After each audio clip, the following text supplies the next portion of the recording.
Hi everyone, I welcome you all to my YouTube channel A Gurukul academy. आइए दोस्तों, आप सभी का फिर से स्वागत है। और जैसा कि पार्ट 1 हम लोग ने पढ़ा था पिछले क्लास में, रिफ्रैक्शन के बेसिक कंसेप्ट को समझा था। आज इसी सिलसिले को, इसी कड़ी को आगे बढ़ाते हुए, सिलेबस को और आगे बढ़ाते हुए हम लोग नेक्स्ट टॉपिक पढ़ेंगे। सो आइए एक एक कर हम लोग समझने की कोशिश करते हैं। और देखिए स्टूडेंट, जो लड़के पढ़ चुके हैं ना, मैं उनसे बार बार कहता हूँ दोस्तों, एज अ रिवीजन के तौर पे लीजिए, ठीक है ना। ऐसा नहीं है कि सर अगर कोई भी चीज़ अगर हम लोग पढ़ रहे हैं तो वेस्ट जाता है। नहीं दोस्तों, आप पढ़िए, क्योंकि मेरा पढ़ाने का तरीका बिल्कुल अलग है, ठीक है ना।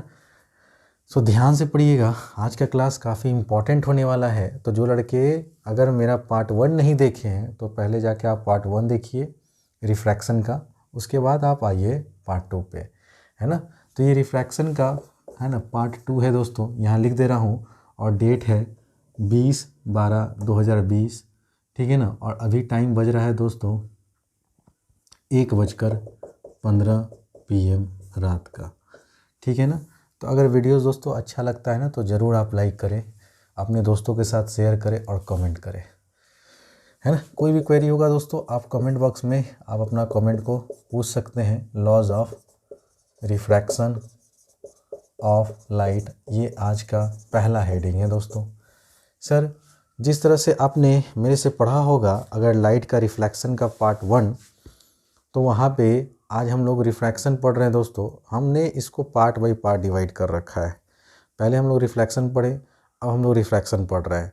तो रिफ्लेक्शन में, लॉज ऑफ रिफ्रैक्शन में आप क्या पढ़े थे दोस्तों? तो ये पढ़े थे sir, incident ray, normal ray, reflected ray, all lie in the same plane at one point. दूसरा लॉ क्या पढ़ते थे दोस्तों कि angle of incidence always equal होता है सर एंगल ऑफ रिफ्रैक्शन के। यहाँ पे आप समझिएगा कि सर अगर मान लीजिए कि ये मेरा वाटर है, नीचे वाला मीडियम, ध्यान से समझिएगा दोस्तों, बहुत अच्छे से पढ़ाऊँगा, टेंशन नहीं लीजिए, है ना। ये हो गया आपका मीडियम, है ना। 2 क्या लिए दोस्तों, यहाँ पे हमने वाटर। और ये हो गया दोस्तों ऊपर वाला मीडियम 1, और इसको हम लोग बोलेंगे दोस्तों एयर, ठीक है। लाइट एक यहाँ से ऐसे इंसिडेंट कर रहा है दोस्तों, ठीक है, कोई दिक्कत नहीं। आपने यहाँ पे नॉर्मल बना दिया, हाँ जी सर नॉर्मल तो बन गया। इसको नाम दे दीजिए एन, और ये एन डैश मेरा नॉर्मल है। ये मेरा पॉइंट ओ हो गया, ये मेरा पॉइंट ए, वो ये मेरा इंसिडेंट लेग कर आया। नॉर्मल से जो एंगल बनता है दोस्तों वो एंगल आई कहलाता है, ये भी पढ़ चुके थे। सर ओरिजिनल पाथ तो ये होना चाहिए था लाइट के जाने का, नहीं, लेकिन लाइट ऐसे ना जाके दोस्तों ऐसे पास किया, ठीक है, ध्यान दीजिएगा। अब ये नॉर्मल के साथ जो एंगल बनता है दोस्तों, उसको हम लोग एंगल आर से रिप्रेजेंट कहते हैं, जो पिछले क्लास में पढ़ाया गया था, angle of refraction.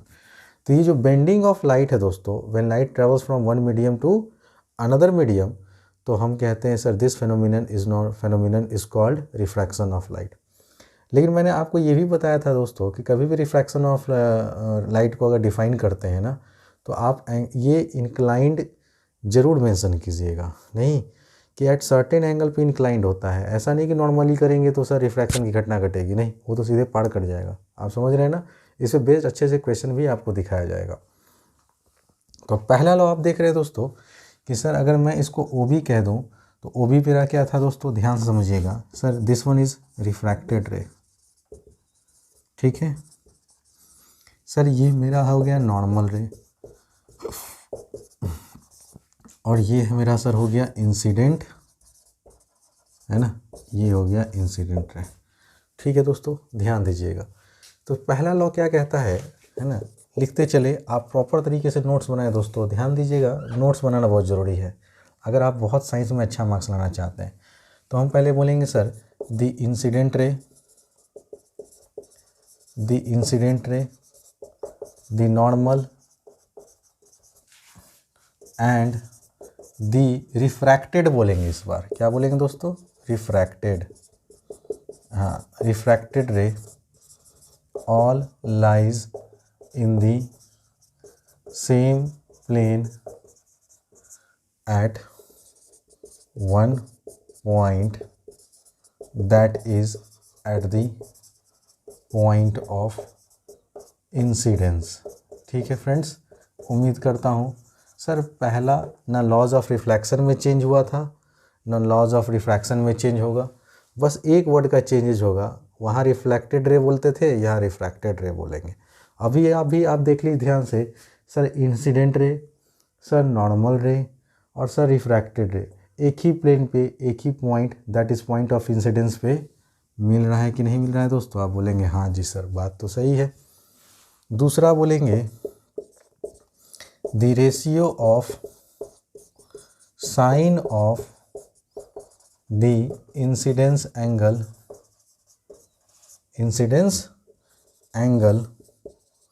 that is angle I to the है ना to the sine of angle of refraction is always, angle of refraction को एंगल R से रिप्रेजेंट करते हैं दोस्तों, दैट इज एंगल R, ठीक है ना। To the sine of angle of refraction is always constant होता है friends for the given pair of two media, ठीक है ना दोस्तों। ये हुआ आपका सेकंड लॉ, ठीक है दोस्तों।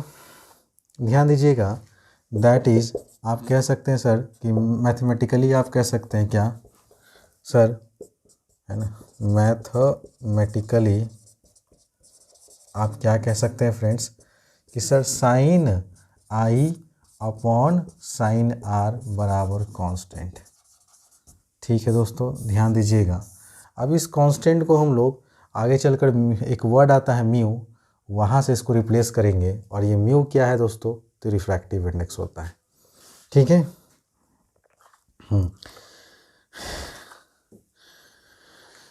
तो और करके लिख ही लीजिए दोस्तों यहीं पे कि sine i by sine r बराबर हम लोग इसको म्यू कहते हैं दोस्तों। क्या कहते हैं? म्यू, है ना। इसका प्रोनाउंसिएशन होता है म्यू। ये दरअसल रिफ्रैक्टिव इंडेक्स का सिंबल है। कई बुक में आपको ये लिखा हुआ मिलेगा, कई बुक में आपको ऐसा भी लिखा हुआ मिलेगा दोस्तों, है ना, sine i by sine r is equal to n, n से भी रिप्रेजेंट किया हुआ मिलेगा, है ना।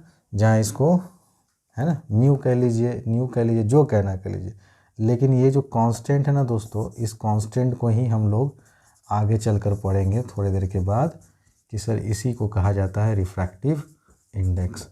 उम्मीद करता हूँ दोस्तों कि यहाँ की बातें आपको समझ में आ गया होगा। अगर आ गया होगा तो नोट में कर कर एक बहुत इम्पॉर्टेंट पॉइंट है, उसको आप लोग लिख लीजिए। Sir second laws of refraction is also known as Snell's law, है ना। कई बार बोर्ड में पूछा हुआ क्वेश्चन है, स्नेल्स लॉ किसको कहते हैं दोस्तों? तो सेकंड लॉ जो है आपका, है ना, रेशियो होता है दोस्तों sine of angle of incidence. ये जो है यहाँ पे आप साइन का रेशियो ले लीजिए और यहाँ पे आप, है ना, साइन एंगल आर का रेशियो लेगा तो ऑलवेज कांस्टेंट आएगा। इस कांस्टेंट को हम लोग आगे चलकर पढ़ेंगे कि सर म्यू कहते हैं। म्यू क्या होता है दोस्तों? तो रिफ्रैक्टिव इंडेक्स होता है गिवन पेयर ऑफ मीडिया का, ठीक है ना। अब आप जानते हैं कि मीडियम 1 में रिफ्रैक्टिव इंडेक्स का वैल्यू अलग होगा, मीडियम 2 में रिफ्रैक्टिव इंडेक्स का वैल्यू अलग होगा। ये जो रेशियो है ना दोस्तों, sine i by sine r is equal to constant, इसी को हम लोग स्नेल्स लॉ के भी नाम से जानते हैं। उम्मीद करता हूँ दोस्तों यहाँ की बातें आपको समझ में आ गया होगा। So please take your time.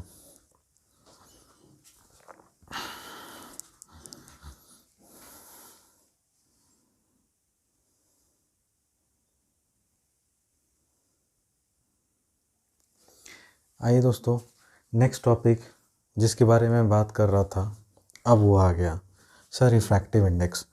तो जो स्टूडेंट, है ना, रिफ्रैक्टिव इंडेक्स को अगर अच्छे से पढ़ लिए, और देखिए दोस्तों अब यहाँ से जो है ना डेफिनेशन की भरमार आपकी होनी शुरू हो जाएगी, ठीक है ना। और कन्फ्यूज़न क्रिएट होना शुरू हो जाएगा आपको, लेकिन मैं ई गुरुकुल एकेडमी पे आपको ये होने नहीं दूंगा, ठीक है ना। इसलिए आप आराम से पढ़िएगा और सोच समझ के आप इसको याद करते चलें मेरे साथ, ठीक है ना। सर रिफ्रैक्टिव इंडेक्स आखिर होता क्या है?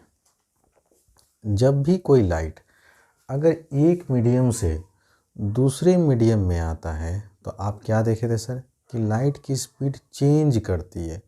भाई कितना से चेंज किया है ना, वो जो चीज़ बताता है ना, वो कौन बताता है दोस्तों? Refractive index. तो रिफ्रैक्टिव इंडेक्स मेज़र करता है कि अमाउंट ऑफ लाइट है ना कितना से चेंज किया स्पीड ऑफ लाइट का अमाउंट जब ये एक मीडियम से दूसरे मीडियम में ट्रैवल करता है, ठीक है ना। इसके अलावा रिफ्रैक्टिव इंडेक्स कुछ है ही नहीं। रिफ्रैक्टिव इंडेक्स है क्या? कोई पूछेगा कि सर रेशियो है। सर क्या चीज़ का रेशियो है? तो लाइट का स्पीड जब एक मीडियम से दूसरे मीडियम से कितना से चेंज किया ये बताने का काम और जिम्मेदारी सिर्फ और सिर्फ रिफ्रैक्टिव इंडेक्स करता है।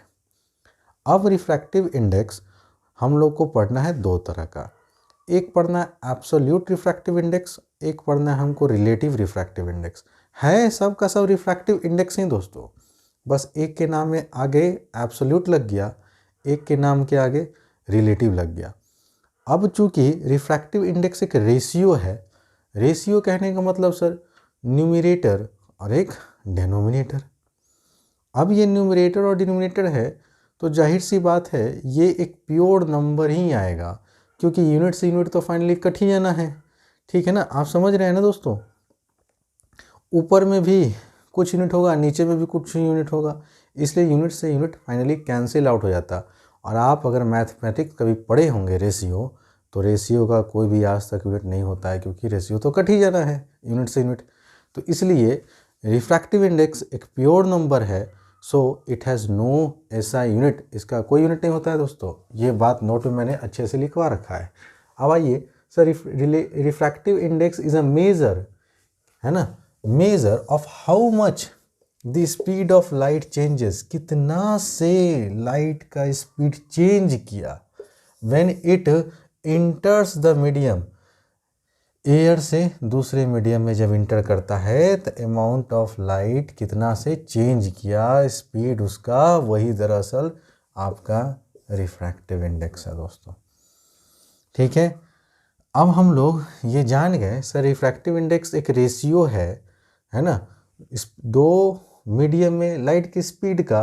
तो जाहिर सी बात है सर ये एक प्योर नंबर होगा और इसका कोई भी यूनिट नहीं होगा। बोर्ड में ये क्वेश्चन पूछ चुका है, what is the ratio of refractive index, तो आप बोलेंगे sir it has no units as it is a pure number. Next question आते हैं दोस्तों कि सर अब यहाँ से हमको टाइप्स पढ़ लेते हैं, टाइप्स ऑफ रिफ्रैक्टिव इंडेक्स, ठीक है। तो पहला टाइप आप लिखेंगे दोस्तों जो हम लोग जानेंगे आज, वो है एब्सोल्यूट रिफ्रैक्टिव इंडेक्स। तो थोड़ा सा है ना मार्कर में दोस्तों इंक डाल लो, so please write down.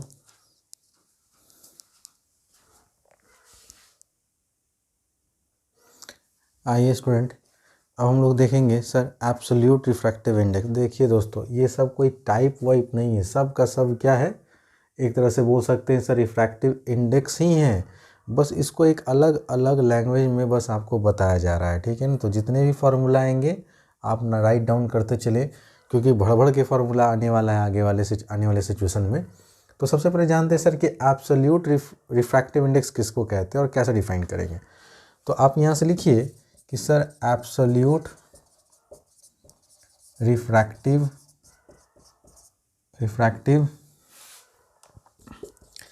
Index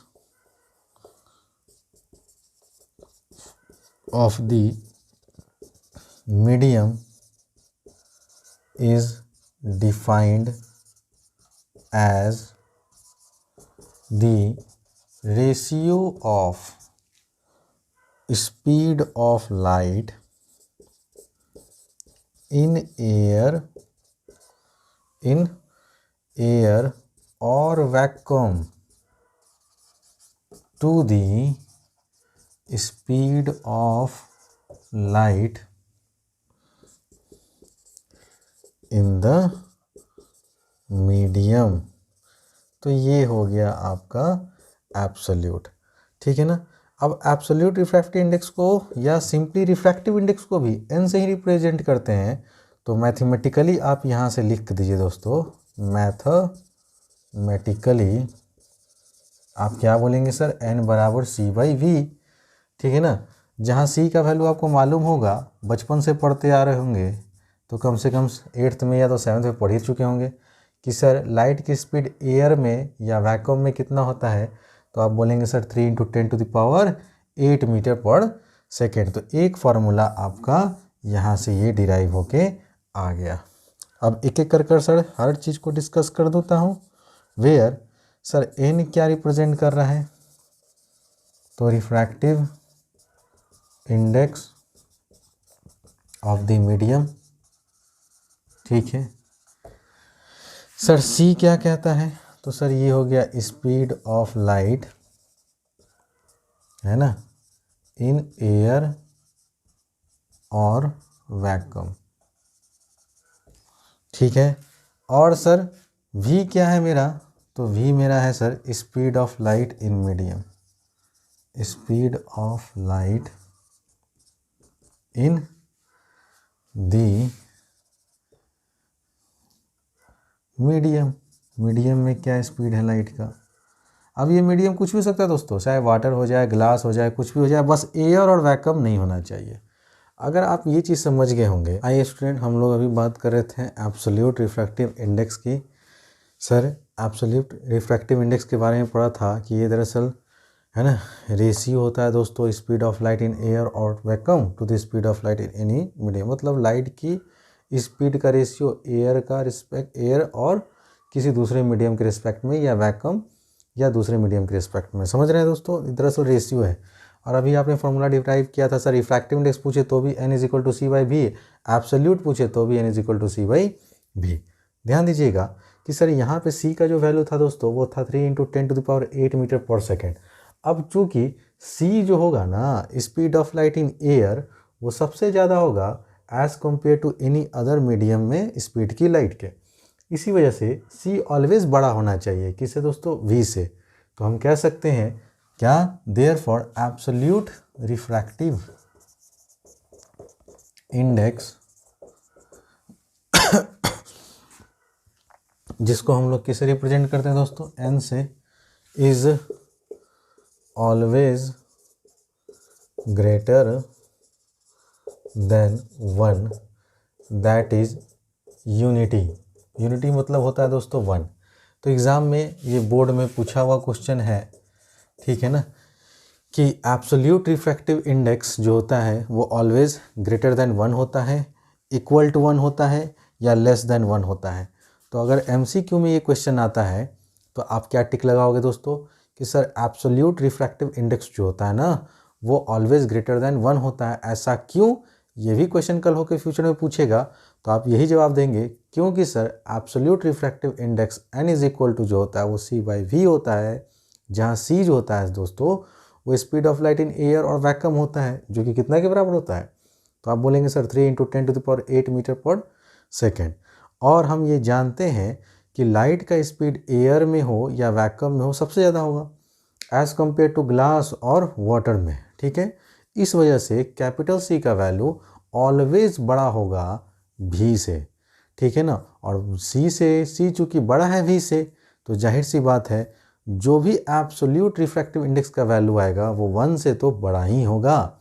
और 1 को फिजिक्स में हम लोग या मैथमेटिक्स में यूनिटी के नाम से भी जानते हैं। उम्मीद करता हूँ दोस्तों आज का लेक्चर यहाँ तक आपको बहुत अच्छे से समझ में आ गया होगा। सो जितने भी 10th के बच्चे हैं ना, उनसे मेरा एक ही रिक्वेस्ट है कि आप आराम से पढ़ते रहिए। मुझे भी मालूम है कि आप लोग जो है बहुत कुछ आगे पढ़ चुके हैं, बैठे तो नहीं रहे होंगे, कहीं ना कहीं किसी सोर्स से पढ़ ही रहे होंगे, जहाँ से मिल रहा आप वहाँ से पढ़ रहे होंगे, और करेंगे भी आप लोग क्या, है ना। स्कूल की स्थिति तो बद से बदतर है अभी। अब गवर्नमेंट का ऐसा है कि शायद स्कूल खुलने वाला है, तो 10th का तो खैर पहले से खुल चुका था, अब शायद प्लानिंग हो रही है जूनियर सेक्शन की खुलने की, ठीक है ना। तो शायद अब है ना गाड़ी फिर से वापस पटरी पे आ जाए और बचेगा 2 महीने जिसमें सारे स्टूडेंट का टेंशन दिमाग में आ जाएगा 10th का। तो जो लड़के अभी बहुत तेज़ बन रहे हैं उनसे एक ही रिक्वेस्ट है, तेज़ ना बनो भाई, आराम से बैठ के तैयारी करो, ठीक है ना। अगर पढ़ भी लिए हो ना तो एज अ रिवीजन के तौर पर तुम इसे रिवाइज़ करो, है ना, क्योंकि मैं यहाँ पे बहुत सारी चीज़ आपको बता दूंगा। स्कूल का टीचर बहुत कम होते हैं जहाँ से वो क्वेश्चन डिस्कस करते हैं, वो बस पढ़ा के निकल लेते हैं, क्योंकि उनका काम ही है सिलेबस कंप्लीट कराना। मैं यहाँ पे आपको आया हूँ सिलेबस के साथ फुल कॉन्सेप्ट देकर, इसीलिए आप आराम से मेरे साथ धीरे धीरे पढ़िए ना, ठीक है ना। उसके बाद फिर आपको समझ में आएगा कि हाँ सर ने कहा था ये चीज़ करने का, ये चीज़ कर लिए। अगर जो लड़का लाइट अगर ढंग से पढ़ गया तो समझ लो कि वो उसका मैक्सिमम क्वेश्चन निकल गया, ठीक है ना, क्योंकि पूरा फिजिक्स में 10th का बस लाइट ही है दोस्तों। मैग्नेटिज्म में जाइएगा तो खैर ड्राइंग है, इसके अलावा सब पोर्शन तो हटा ही दिया है, आप जान ही रहे, ठीक है ना। इसलिए घबराएंगे नहीं, आराम से पढ़ेंगे एकदम पेशेंस रख के। अगले क्लास में हम लोग बात करेंगे दोस्तों रिलेटिव रिफ्रैक्टिव इंडेक्स, और फिर बहुत सारा डिराइवेशन को देखेंगे, है ना। और जो जो क्वेश्चन एग्जाम में बोर्ड में बनते हैं ना वो यहाँ पे वीवीआई करके मैं बताते चल जाऊँगा। सो अगर मेरा मेहनत अच्छा लग रहा है दोस्तों तो चैनल को लाइक शेयर और सब्सक्राइब करना ना भूलें दोस्तों। मिलते हैं अगले क्लास में, तब तक के लिए बने रहिए ई गुरुकुल एकेडमी के साथ। और कल इस फिजिक्स के वीडियोस को अपलोड होने के बाद लीनियर इक्वेशन का जो लास्ट टाइप बचा था दोस्तों वो मैं डिस्कस करूँगा, problem based on time and work. उसके बाद मिसलेनियस और आपका लीनियर इक्वेशन 2 वेरिएबल, पूरा का पूरा सिलेबस पढ़ाया हो दोस्तों, आप खुद देख लेना, ठीक है ना। और लगेगा कि अभी भी कोई प्रॉब्लम है आप लोगों को तो आप लोग क्वेश्चन पूछ सकते हैं, लेकिन मैं ये कोशिश करूँगा मंडे को आपको क्वाड्रेटिक स्टार्ट कर दूँ। Thanks for watching.